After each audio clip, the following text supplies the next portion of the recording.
Very much everyone for coming to the meeting today. I'll just start with apologies and leave of absence. There aren't any. Number one, co-option of a committee member. Obviously we don't need to do that. 2, confirmation of minutes. Can I have somebody confirm the minutes, please? Councillor Dutta, thank you. Any dissent? No. Number 3, consideration of supplementary items. There being none, we'll move to number 4, indications of pecuniary and conflicts of interest. Are there any? No. Transfer of agenda items. Would anyone like to transfer? No. Number 6, report 6.1, affordable housing and homelessness commitment 21-23 endorsement. Before I open the item, I'll have the director share a few words with us. Thank you. Thanks, Chair. And I'll also note I've got Kimbra Parker and Mark Joseph and Bosha Yazmidi who've been heavily involved in the preparation of the document in the room. And online we've got Sandra Ho, Manager of City Futures, who's also had heavy involvement in the thinking around the planning side of the document.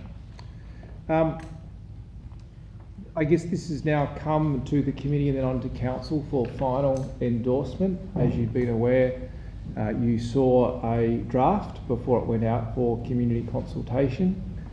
At that point, the document had already had a round of consultation with key stakeholder groups in the sector, as well as a workshop with some elected members and staff involved in the area. So it had already been shaped up at that point, I guess by a wider group of thinking. It was really pleasing, Chair, that when this went out to consultation, we had 52 formal people 52 people provide feedback in a formal sense through your say, as well as 4 specific organisation submissions on it as well. And you hopefully will have seen through the feedback report that they actually had a lot to say, and it was really constructive. And as a result, there have been a number of changes made to the document. The more obvious changes have been perhaps to emphasise council's role as planning authority and what some of those influences can be in that area. I think the other change from last time you saw it, we've had a good think about the language and the way the document is set out, hopefully to make it more user-friendly and more readable.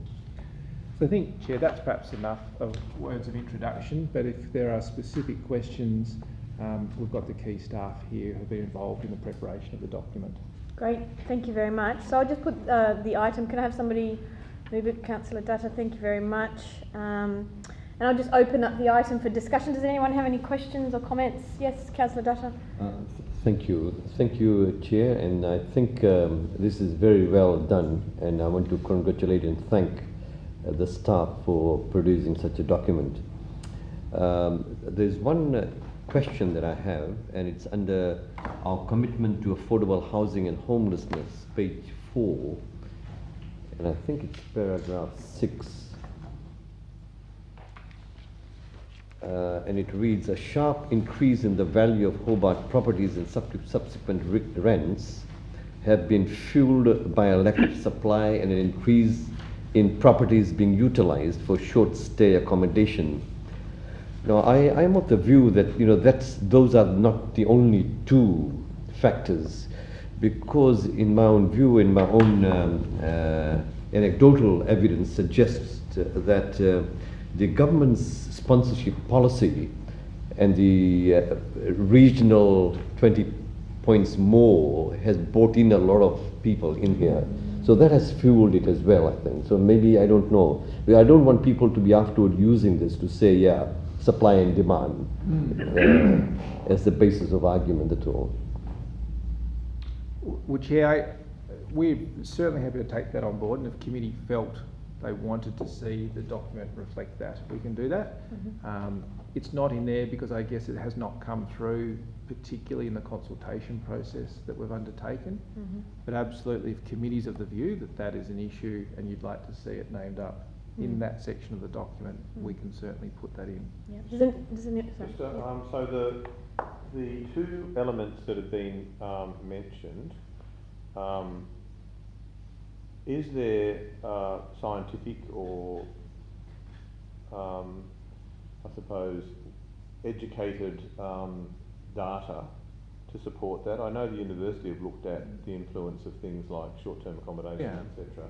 Have they looked at the issue, or has anybody looked at the issue that Councillor Dudder has mentioned and identified that as being an issue? Because I would be reluctant to put in just anecdotal stuff. If we've got evidence, and for that matter, unless we've got evidence that the other two contributors, I wouldn't put them in either, if they're just purely anecdotal. So I think we've got to be careful what we put in our documents, that they're properly referenced. Yes. And I know the university's done some work on short-term accommodation, and they've done some estimates about maybe what the contribution is to the shortages and the costs and so on. Is that how we're doing this? Are we looking for properly conducted studies and evidence? Yeah, Chair, through you, there is not one definitive study that is clearly articulating and pointing to this. I guess it's a combination of lesser studies that have been undertaken, and you will recall maybe 2 months ago, Council considered a really substantial report as it went through the City Planning Committee, and Sandra Hogue and Marissa MacArthur co-authored that, and that was as a result of a notice of motion around the impacts of short stay accommodation on the city, and that was very well referenced and researched, that report. And so certainly the commentary in here has taken from that. Yes, so quite confident in terms of what is in here, but absolutely quite right. The issue that Councillor Dudder has specifically raised is not something that's come through from the consultation process. Before we put it in, can we have a look to see whether there's any evidence? Yeah. And if there is, sure, put it in. But if there isn't, we've got two options. One is we can leave it out altogether. Yeah. The other is we can suggest that some studies examining that particular issue may need to be undertaken to flesh it out further. But I don't want us to put anything that sounds definitive when there's really no evidence other than a gut feeling. And Chair, so through you, the way to approach that, either the item can be deferred, pending some further thinking done around that, or we could perhaps do a quick overview prior to Council, and if we feel there is some supportive evidence coming through, then maybe the item gets deferred at the Council stage, or if there's not, it can continue on through Council and be debated. Well, I mean, largely that's going to be up to Councillor Dudder because it's his suggestion. So, if he wants to, I'll let you speak. Yeah, I am not able to at this point in time lay my hands, or my memory to what I have read. But there is some studies done that leads to that suggestion. But I'm not able to, at this point in time. And there's probably also data from state growth in terms of numbers and so forth. Yeah, so that should be, if you've read it, then presumably if the staff have a look at the available literature, they may be able to find it. So defer it for you to have a look at it, and then. I would suggest that we don't defer it. I would suggest that, and I'm happy to be outvoted on this, but I would suggest that we take it to Council, and in the interim you can, like your first suggestion. Yeah, because we still have a little time through. We have a little time before Council still, because we've only had Council. No. Yeah. And we'll soon work out, okay, how substantive is this thinking, and if we think it's substantive, then I'll put a memo out recommending that the item be deferred at Council. Yeah, okay. Everybody happy with that? Or alternatively, as was suggested by Alderman Sexton, that we take those two away. That's all. If that's the. That's right. You mentioned that these are the two that have been proven. There may be other things such as, but they require further investigation. I mean, I've seen that in plenty of reports. At least that way, we're not presenting it as being definitive when we don't have the evidence. Councillor Harvey, did you have any comments? Yeah, I did. Yep, thanks. Look, I would like to think that we can provide, and I know we keep an eye on things and we do provide data, which if you can find it, excellent, but if you can't, then a bit annoying when you're searching around looking for various things on Council website. But something I'd really love to understand is how many affordable housing units, properties, let's call it units, there are in Hobart, and how that's increased over the years. Now, I know that there's a couple of projects on the books. We've just finished a project. When I say we, the council supplied the land in Goulburn Street, which I can't remember the exact number, but might have been like 35 units that were specifically affordable accommodation. And there's another couple of projects that are coming, one in Campbell Street that will be coming to us soon, which is, I think, supported youth accommodation. So I would like to know what the data is year by year or whenever it occurs for affordable accommodation in Hobart. We keep hearing this story about we have to approve every single development in Hobart because that's how we're going to solve the housing crisis, which is just nonsense.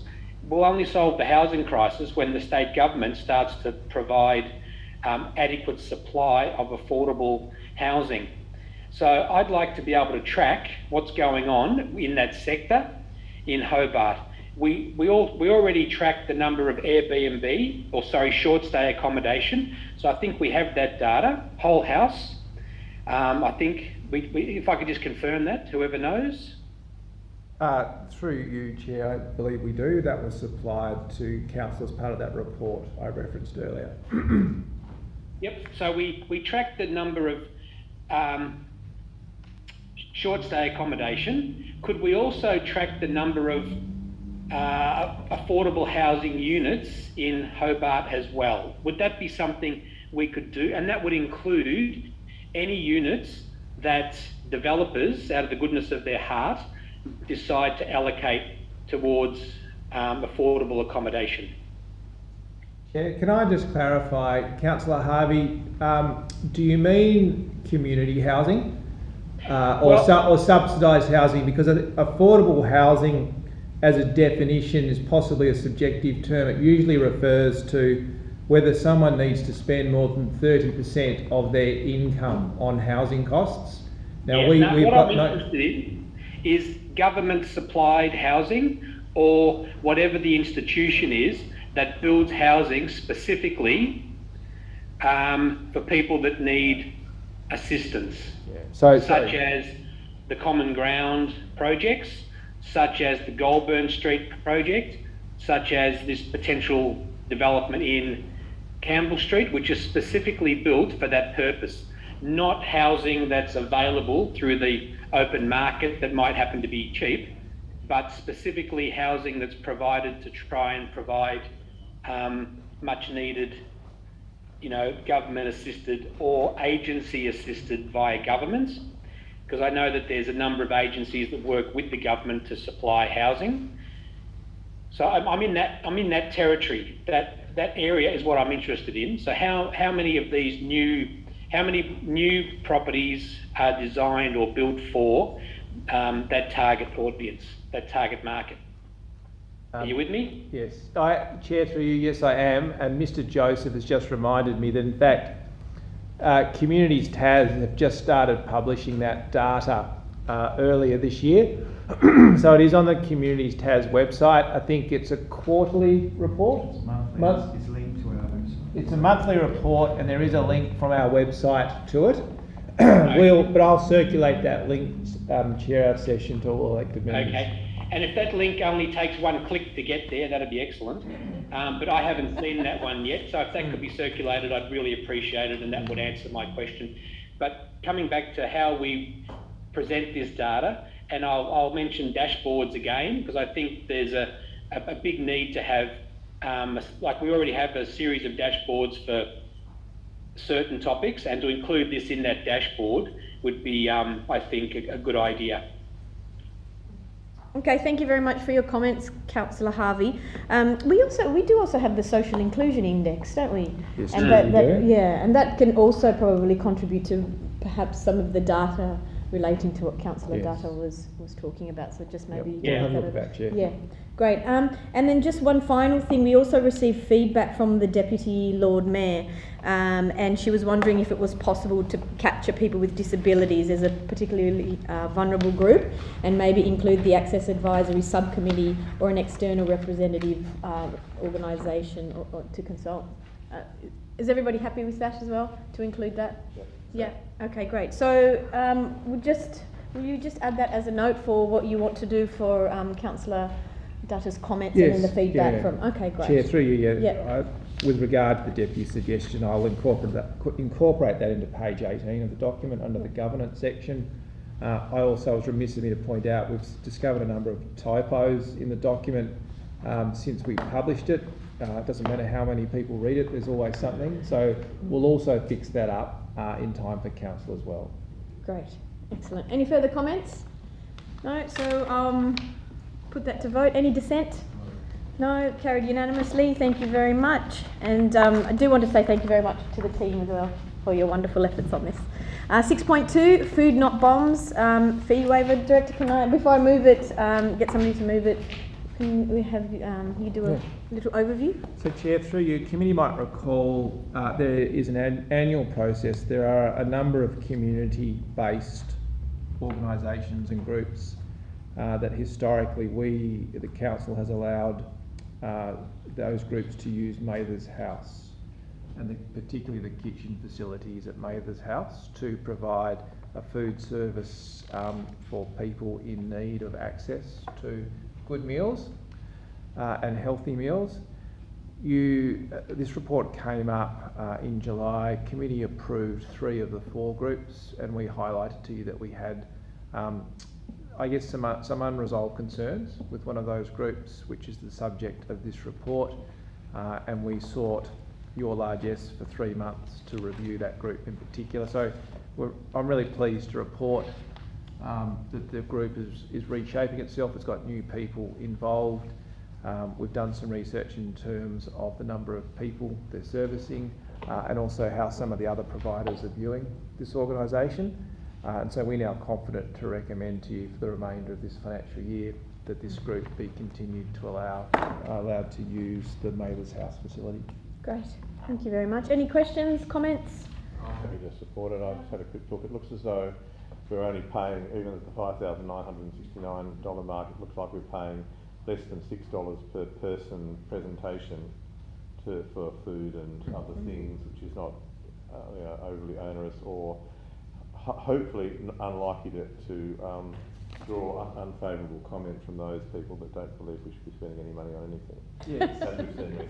So I think the $6 per person is not a big deal. Wonderful, thank you very much. I'll put that to the vote. Any dissent? No, none. Consider that carried unanimously. 6.3, applications approved under the delegated authority of the Director. Can I have somebody move that, please? Be received and noted. Thank you. Any dissent? No, being none, go to 7.1, committee action status report. Can I have somebody move that, please? Alderman Sexton, thank you. Received and noted. Any dissent? No, being none, we'll move to number 8, questions without notice. Are there any?